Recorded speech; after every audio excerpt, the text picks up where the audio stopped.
Statistics South Africa has found that the absorption rate for women in the labour force declined across all education levels since 2014. Now, those with tertiary qualifications dropped by 10.5%, while those with a matric qualification dropped by 6.1%. To highlight this, a skills development program was recently launched at the New Life Centre home in Johannesburg. Now, this home caters for gender-based violence survivors and also provides a home for orphans.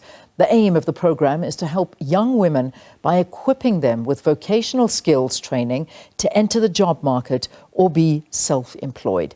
Now, as we continue to celebrate South Africa's phenomenal women making a difference in their communities, this morning we're joined in studio by Vuyo Sondlo. She is the founder of a skills development initiative for teenage girls at New Life Centre. Vuyo, thanks for coming in. Thank you so much for having me. It's an absolute pleasure. So I just want to get the story behind what made you begin this particular program and with the New Life Centre. How did it all come about? Okay, I was in a pageant called Supreme Queen Global Earth Africa, and with pageantry comes community service and a social responsibility. So I served my social responsibility at New Life Centre for Girls. But when I entered the home, I knew this is where I belong. And I just fell in love with the girls. I fell in love with their stories. I fell in love with K, who is the director of New Life Centre for Girls. And I mean, the pageant is over, and I stayed because I wanted to offer more to these young women, and that's where really the skills development program was born. Yeah. So, I mean, when you first got there, obviously there were stories that touched you. Yes. And I think it's important that perhaps viewers hear some of the stories of what young girls are going through on a daily basis in this country. What stood out for you? Basically, just our youngest princess is 2 years old at New Life Centre for Girls, and she's had a very traumatic experience, and it touched my heart that at a very young age, children are also experiencing such traumatic experiences, and that's why I just fell in love with this home, and I knew that I need to do something. I need to be part of this home, and I need to equip these young ladies and empower them just as they deserve those opportunities. Yeah. So obviously, I mean, as you say, from 2 years old upwards, but what kind of conditions were they living in until they came and they found some sanctuary there? Okay. You know, that's kind of what I'm hoping to get from you, the lives that they were leading before they managed to find some shelter. Okay, so some of their mothers gave birth to them in brothels and couldn't really supply for them, and that's when New Life Centre comes in to adopt these young kids and give them shelter and give them an opportunity and take them to school as well. So they're doing really amazing things,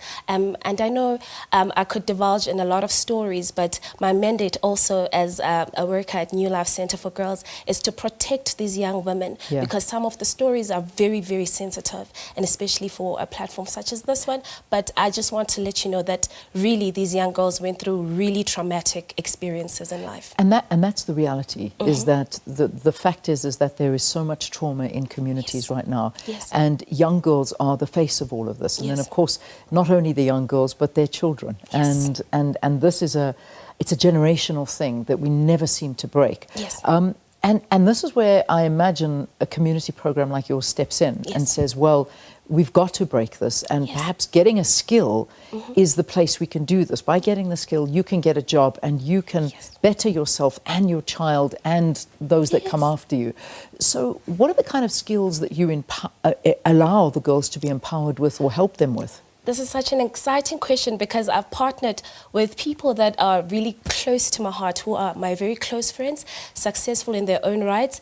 I'm working with nail technicians, I'm working with culinary chefs, and here's a fun fact. Setu Feast was on the show being interviewed on this very show. She's teaching the girls how to cook. Oh, wow. And I'm working with gardeners, amongst many others. So the skills are very basic, but it's skills that can take you very far in life. Yeah, well, you talk basic, but these are important skills, because these are skills that are used every single day. It doesn't matter where you go. I mean, nail technicians, you need nail technicians, you need cooks, you need gardening, you need these kind of things, and sometimes we overlook these, you know, thinking we need to go to university and get this high up degree. Meantime, it's the skills that almost give you the ability to be hired straight away. Absolutely, absolutely. And I'm a self-taught chef myself. Oh, you really? Wow. Yes, founder of At Your Service by Vuyo.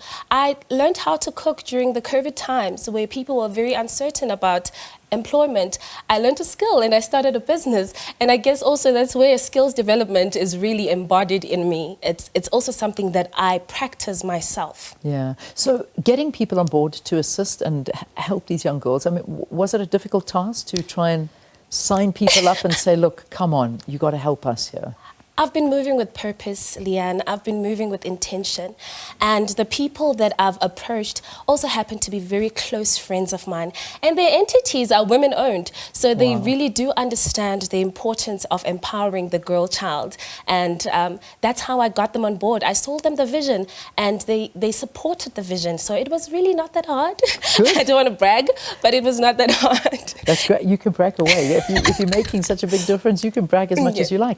But in terms of jobs, have you noticed that any of the young ladies that have been through this have actually managed to get jobs? Okay, this is still a very new baby. So it's very new, okay. I launched it on the 10th of August. Oh, you're kidding me. So yes. This is really a new venture. It's a very new venture and I cannot wait. I believe that sometime next year, around this time, we'll be sitting talking about the progress of this program. I'm really excited to see it grow because it has so much potential to grow.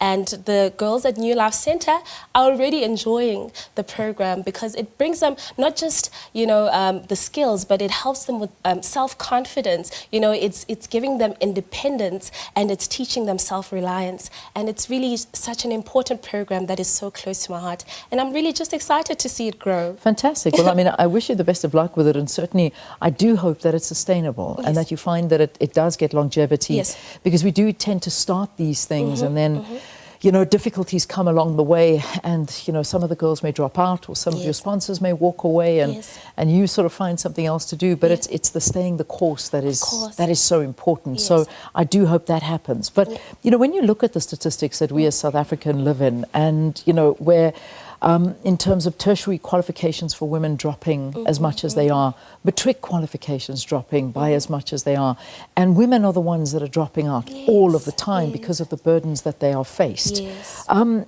know, what is the message to young girls out there? What do you want to tell them? Because there are mistakes we make in life, we do, but sometimes they change the entire course of your life and not for the good.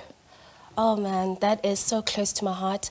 I just want the young girls to remember that they are capable of doing anything that they set their minds to doing. You know, us women, we are not just incubators of life, but everything that we touch, it multiplies. And I just want to remind them of that superpower, that despite all the issues that we are facing as women in our country, we are still very capable of reaching our dreams and capable of doing anything that we set our minds to. Yeah, I suppose it's an important message to get across there.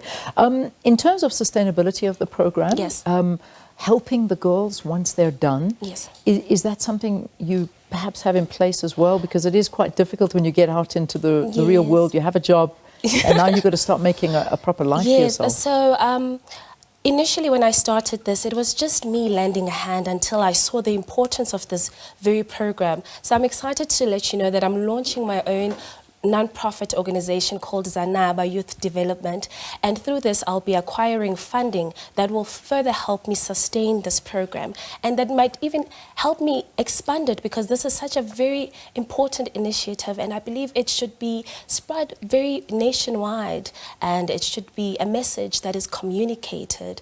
And my longevity plan truly is acquiring funding through my non-profit. Good. Well, good luck. And if anyone wants to get hold of you, perhaps maybe some details to follow this journey that you've begun? Yes, you can follow me on my Instagram at ms_sondlo, SONDLO, or email me on vuyosondlo489@gmail.com. Good luck. Thank I wish you the best of luck and trying to help the young ladies out there and a project that Vuyo Sondlo has founded. And she, of course, has got the Skills Development Initiative for teenage girls at New Life Center. And this initiative helps with skills development programs for these young girls and orphans, as well as victims of abuse at the New Life Center home in Midrand. Thanks again and good luck with it. Thank you so much. Absolute pleasure.